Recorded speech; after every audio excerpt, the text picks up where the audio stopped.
Kennedy Carter has always been kind of up against the fence when speaking about this Caitlin Clark situation. So I'm just like, it's like one of those things, like, it happens in basketball. I know people try to say, oh. Do I think she screwed up with the hip check? Yeah, of course. Do I think she has been a not great teammate in the WNBA? Yeah, of course. But is she fun as hell to watch play basketball? Yeah.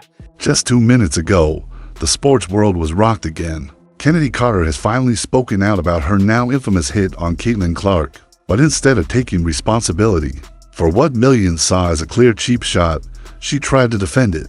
In basketball a little bit, there's things called talking, what you like to call smack or whatever everybody likes to call it. Yeah. Plays before things are said, you know, it's a part of basketball. Here's the bottom line. You can try to knock Caitlin Clark down, but she'll bounce back even higher. You can question her toughness, and she'll answer with a triple-double. You can try to erase her, but she's already made history. While others talk recklessly, Caitlin's quietly building a lasting legacy. If you stand for class, grit, and greatness, drop a CC in the comments. Let's ride with Caitlin, because this isn't the end. It's just the beginning, and we're all witnesses. Like, I don't think there's no justification for that. Like, to be honest, I don't think she went down the game saying she's going to do that, but come on, it was a little bit worse. Like, it was a much harder hit than she's talking about. With her deep shooting range, smart plays, and unmatched poise, Caitlin isn't just putting up points, she's changing the game. She's bringing millions of new fans to women's basketball and inspiring future athletes. That's more than talent, that's impact. Listen, if people want to portray and paint the narrative that there are racial tensions in the WNBA as a result of Caitlin Clark, I would say that's their own problem. I think Caitlin Clark is doing the right thing, rising above all of the crap that she's had to endure. The amount of fouls committed on Caitlin Clark higher than any other player, flagrant fouls committed on Caitlin Clark higher than any other player. Caitlin Clark was worried about playing the game, and that is why she got Rookie of the Year. She was not worried about the BS. Come on. Carter even compared it to NBA players bumping LeBron James. But those hits happened during live plays. This happened after the whistle. Rookie and making history. And so I understand her point of view. She wants to probably let other athletes shine. She also says, like, it's earned, not given. There are other people that can use that spotlight to compete as well. Who's going to be the next face of the NBA? We don't get to decide that. The marketplace decides that. The people have chosen Caitlin Clark. Even more shocking was Carter calling it a little tap. Seriously, a little tap that sent Caitlin Clark stumbling, drew boos from the crowd, and made national headlines? That she still is not taking responsibility for her actions. She's finna blame this whole situation on Caitlin Clark supposedly talking smack to her. This is crazy, man. Let's get back to it. Let's be real. There was no trash talk. Caitlin didn't say anything. The footage is clear. No words, no confrontation. Just a blindside hit on the most watched player in the league. What is she doing wrong? What more do you want from Caitlin Clark? Seriously, what more do you want from her? She's focusing on the game. She lifted her team up, got them to the playoffs, won Rookie of the Year, and then also is denouncing racial tensions when she's asked about it. I'm sorry, I don't see anything more that Caitlin Clark should have done or could have done. So I think Caitlin, she moves because she knows people follow her no matter where she goes, and she's very strategic about dictating where her value is. When Kennedy Carter finally spoke up, people expected accountability. Instead, Carter gave us a masterclass in deflection. She vaguely blamed trash talk and tried to paint it as a normal emotional reaction. She was remarkable on top of the fact that she had to deal with so much hate when she got to the WNBA. It was a stupid decision because it compromises what your ultimate goal is, which is to elevate the WNBA brand. While Carter tried to knock her down, Caitlin answered with buckets. That moment wasn't a setback. It was a statement. Caitlin showed the world why she's the face of the future, not just for her skills, but for her maturity. When I look at Caitlin Clark, fans are tuning in to watch her. And you know who that's helping? Everybody else. It's helping the Asia Wilsons. It's helping everybody else, the Plums, all that. They enjoy watching her play, her style, her energy, her shot. Whether it's because her game mirrors one of the greatest players in the NBA in Steph Curry or not, I don't know what it is. No warning, no play on the ball, and if Caitlin had done that to someone else, she'd be trending for the wrong reasons and facing fines within hours. The double standard is real. Caitlin's calm made the difference crystal clear, and even crazier, it didn't rattle her one bit. she got right back to scoring. If I was the WNBA, I would have considered a separate television package to a network on just Caitlin Clark games. I would have had two packages, the WNBA package, and then a separate, let's say, 15 to 18 game Caitlin Clark package. Whether you like the Indiana Fever or not, whether you like Caitlin Clark or not, it has gotten to the point where we can no longer deny the fact that they are the biggest draw in the WNBA, and they proved that all of last season. This wasn't about physicality. It was about frustration. We've all seen hard fouls, flagrant fouls. But this wasn't basketball. It was a cheap shot from behind. Like, you can criticize, especially on the court, when somebody 100% cheap shots your favorite player. Like, there's a level of going at. We all know with Kennedy Carter, it went way too far. Like, we can be honest here, it did go way too far with Kennedy. That's what real professionalism looks like. The crowd, the broadcast, and the internet exploded, not just because of the foul, but because of what it symbolized. Caitlin Clark being attacked simply for being great. We know that the WNBA numbers with her and versus the numbers in the WNBA without her also have a major gap. And this really makes us realize the power of Caitlin Clark, the appeal of Caitlin Clark. What made the moment even more shocking was how Caitlin handled it. She didn't shut back. She didn't even react. She kept walking, eyes on the game, not the drama. She was remarkable on top of the fact that she had to deal with so much hate when she got to the WNBA. When Kennedy Carter finally spoke out, everyone expected accountability. Instead, what we got was a masterclass in deflection. It wasn't a box out. It wasn't defense. It was a planned, off-ball cheap shot. It wasn't a show of strength. It screamed desperation. I think a play before, maybe I was elbowed. Okay, that happens. Think the next play down, maybe something was said. And then maybe there was like a little clip of somebody like yelling in my face. And then we go down the court. Then I hit like a little bucket. You feel me? Come down, hit like a little nice little mid-range pull up. And then I just like, just give her like a little like, I'm here. Like, I don't think it was. Caitlin knows how to move. She's smart. She knows everyone follows her every step. During a regular transition, as Clark crossed the court, Kennedy Carter blindsided her with a body check, completely away from the ball. So yes, the WNBA was growing before Caitlin Clark. Make that abundantly clear. But it was growing incrementally compared to the exponential growth you're seeing now. I remember when the WNBA started. I was thrilled. I was a fan. I couldn't believe it was an opportunity for me, a 5'2", 97-pound girl, to go play professional basketball. That wasn't going to happen for me. But the idea that it existed was special to me. And now she's offering that to not just little girls, but little boys as well. She's spread the fan base. So the Clark era is just beginning. Set the scene.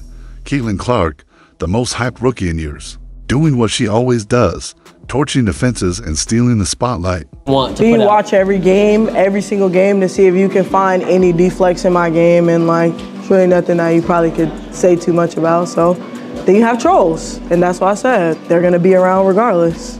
But yeah, it was just like a nice little tap, I'm here, not to harm you or anything. If you want to push somebody, you're gonna full force but people push really somebody. made it Before we jump in, if you're rooting for Caitlin Clark, if you believe in talent, class, and letting your game speak louder than hate, show your support now. Drop in the comments and let the world know you're riding with her. Let's make this loud. You know what's crazy? Me and my brother went back and watched, and we seen a lot of clips in the NBA of guys getting like pushing LeBron. I think it was Jeff Teague or somebody who pushed LeBron out of bounds. Said, man, I was mad because we couldn't stop him. So I'm just it's one of those things it happens in basketball. I know people try to say, oh, it's not one of those things. It's not a personal thing. It's a competitive thing. It happens in basketball, and it's just one of those things. While Carter tries to downplay her actions, Caitlin Clark continues to rise above it all. No trash talk. No drama, just pure basketball. I can't imagine this young lady, I don't want to use hate, but despised. And people just having, she brought some on herself a little bit because she's cocky for a good reason. Confident. And I love that about her. But to watch the dynamics and the media, they had their narrative. And I was pleased and proud to see the narrative wasn't the truth. That's right. Carter dismissed the hit like it was just a normal play, calling it part of the game. But anyone who watched the video knows it wasn't normal. It was dirty, and it felt personal. I would like to see Kennedy Carter back in the WNBA at some point. I would like to see Kennedy Carter playing basketball because she has that ability, but clearly her reputation, it's not even just her reputation. You WNBA teams and front offices and even other players feel a certain way about it, or else she would be on a roster. When it comes to who's better than who, there aren't more players on rosters, that are in the league that are better than Kennedy Carter. She is one of the top however many players that there are roster spots for, and better than that. Caitlin Clark is young, white, sharp shooting, and confidently herself in a league that's still evolving culturally that makes her a target. But her critics didn't expect her resilience. She doesn't need to argue online.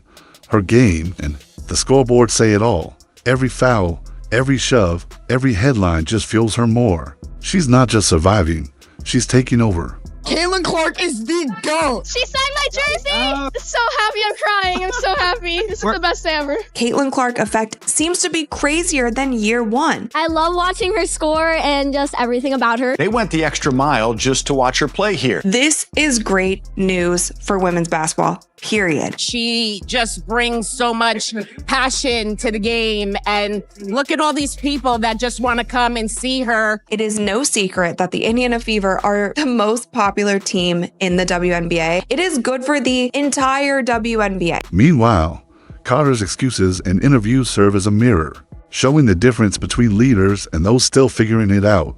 The hit was physical, but the fallout was deeper.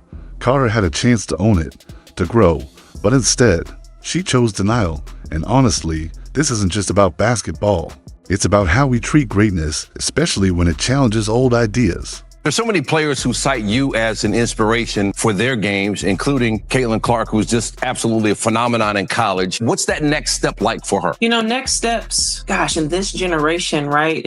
You have, I think, just so many more challenges of how to handle yourself as an adult, right? You go through that whirlwind of being a senior in college, transitioning into the W. And then the next step is how to become just an even better leader. And so much of leadership, I think, is listening and learning. And hopefully the more she can get connected to vets in the league and just different people and coaches and anyone that she can glean wisdom from of how to just continue to learn how to be as a connected and inspiring leader as she can be. And a lot of that is walking the walk and not just talking the talk. So she's already on her way, but, continuing to have fun, continuing to anticipate how people are going to try to stop her and being prepared as she can be for next season. And let's not forget, Carter isn't even on a roster right now.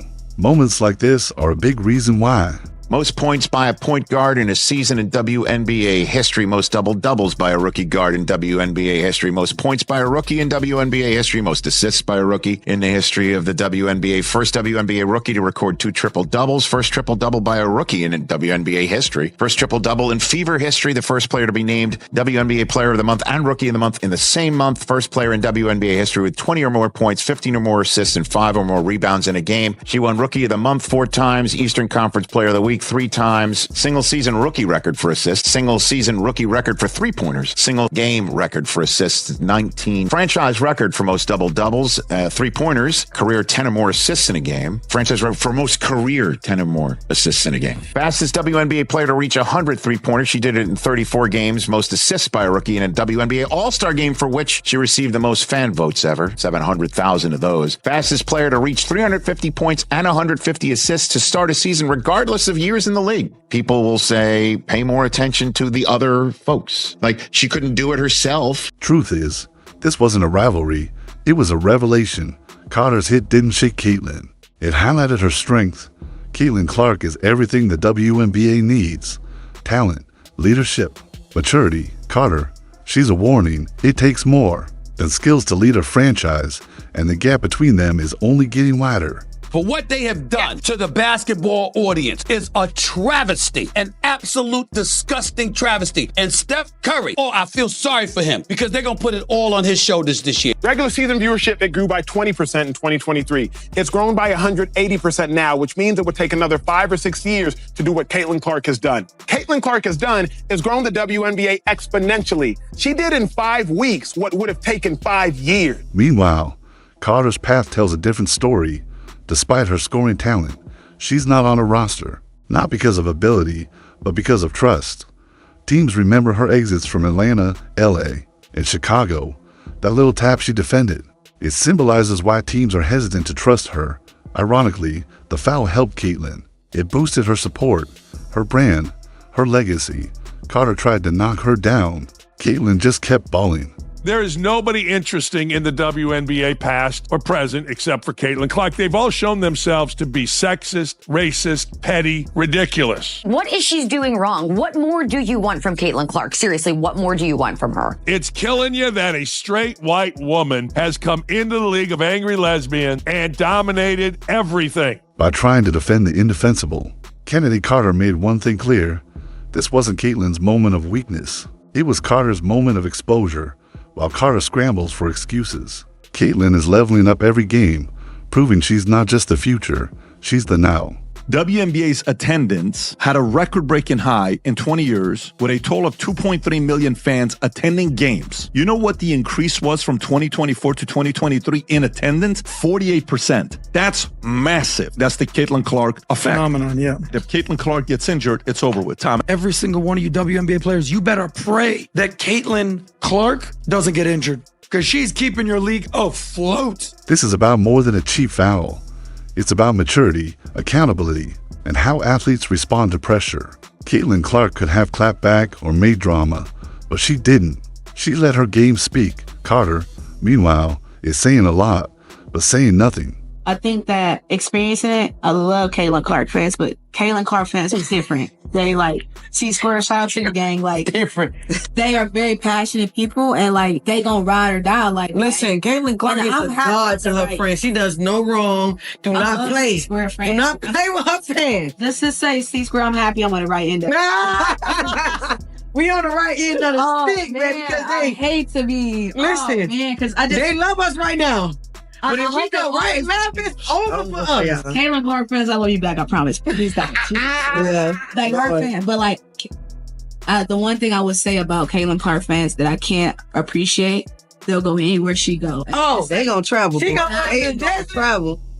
And right there. Right I there just with think her. it's super dope though, because it's they will literally go anywhere she go. And so she's built that kind of platform. I'm damn, that's lit. That association, they gave us a gym that I paid for. Not entirely, but they took money out of my check and I paid for it. You better get the fucking full usage of that. Man, I got hot tub, cold tub, weight room, full court basketball room. I walk in today, I'm on one side working out, Caitlin Clark on the other side. Really? I look at myself, there you go, 2 fucking legends, Patty. Did you say what's up? You know I say what's up, but I'm not the type to say what's up to interrupt your workout because I don't like people to interrupt mine. She can shoot the shit out of it. And the WNBA assist leader this past year. She can shoot the shit out the ball. She's a great shooter. And she's one of those workout people, got to think, anytime I hit the court, I got to hit that bike. I'm older now, so I got to get on that bike and stroll for a couple 5, 6, 7 minutes. So while I'm strolling through the park, I'm looking at her shoot it. And she's one of those shooters where if you know as a gym rat, you guys know, damn, bro, why you throw that pass bad? Give me the ball in my chest. I'm like, oh, she's a gangster also. She's lighting people up. Throw me the ball the way I want it. What drill was it? What drill was she running? I don't know. She was doing a 2 in a row corner wing.